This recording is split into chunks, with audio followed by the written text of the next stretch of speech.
കാങ്കോൽ ആലപ്പടമ്പ് ഗ്രാമപഞ്ചായത്ത് കൃഷിഭവന്റെ കീഴിൽ ആലപ്പടമ്പ് വില്ലേജിൽ പ്രവർത്തിക്കുന്ന കിണർമുക്ക് പായം പച്ചക്കറി കർഷക കൂട്ടായ്മയ്ക്കാണ് അഭിമാനകരമായ പുരസ്കാരം ലഭിച്ചത്.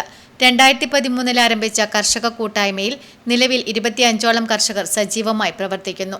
ഒരു സീസണിൽ ഏകദേശം 30 ഏക്കർ സ്ഥലത്താണ് വിവിധയിനം നാടൻ ഹൈബ്രിഡ് പച്ചക്കറികൾ വാണിജ്യാടിസ്ഥാനത്തിൽ കൃഷി ചെയ്യുന്നത്.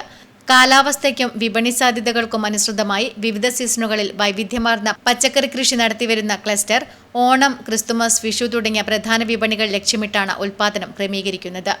കാങ്കോൽ ആലപ്പടമ്പ് കൃഷിഭവന്റെ നിരന്തരമായ സാങ്കേതിക മാർഗനിർദ്ദേശത്തിലും മേൽനോട്ടത്തിലുമാണ് ക്ലസ്റ്ററിന്റെ പ്രവർത്തനം. കിണർമുക്ക് പായം പ്രദേശത്ത് ഉൽപ്പാദിപ്പിക്കുന്ന നാടൻ പച്ചക്കറികൾ പയ്യന്നൂർ, ചീമേനി തുടങ്ങിയ പ്രധാന പ്രാദേശിക വിപണികളിലേക്ക് എത്തിക്കുന്നതിലൂടെ കർഷകർക്ക് മികച്ച വിപണി കണ്ടെത്താനും സാധിക്കുന്നുണ്ട്. പരമ്പരാഗത കൃഷിരീതികൾക്കൊപ്പം ആധുനിക കൃഷി സാങ്കേതിക വിദ്യകളും പ്രയോജനപ്പെടുത്തി ഗുണമേന്മയുള്ള പച്ചക്കറി ഉൽപ്പാദനമാണ് ക്ലസ്റ്റർ ലക്ഷ്യമിടുന്നത്.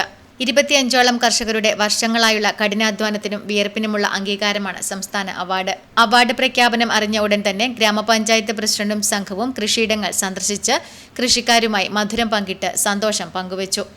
കാങ്കോൽ ആലപ്പടമ്പ് ഗ്രാമപഞ്ചായത്തിലെ കിണറുമുക്ക് പായം പച്ചക്കറി ക്ലസ്റ്ററിൻ്റെ ഭാഗമായി 10-25ഓളം ആളുകൾ ചേർന്ന് 30 ഏക്കറോളം സ്ഥലങ്ങളിൽ, വ്യത്യസ്ത സ്ഥലങ്ങളിലായിട്ട് 30 ഏക്കറോളം കൃഷി ചെയ്യുന്നുണ്ട്. അതിൻ്റെ ഭാഗമായി തന്നെ പരിശോധന എല്ലാം നടത്തി വന്നു.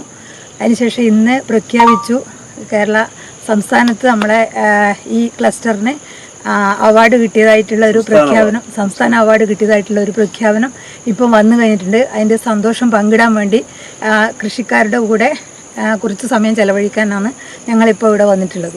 CPIM Peringome area secretary P Sasidharan, K Padmini, കൃഷി അസിസ്റ്റന്റ് സന്ദീപ് എം, വാർഡ് മെമ്പർമാരായ ടി വിജയൻ, ശ്രീനാഥ്, ജാൻസി തുടങ്ങിയവരും ഒപ്പമുണ്ടായിരുന്നു. Network news, Karivellur.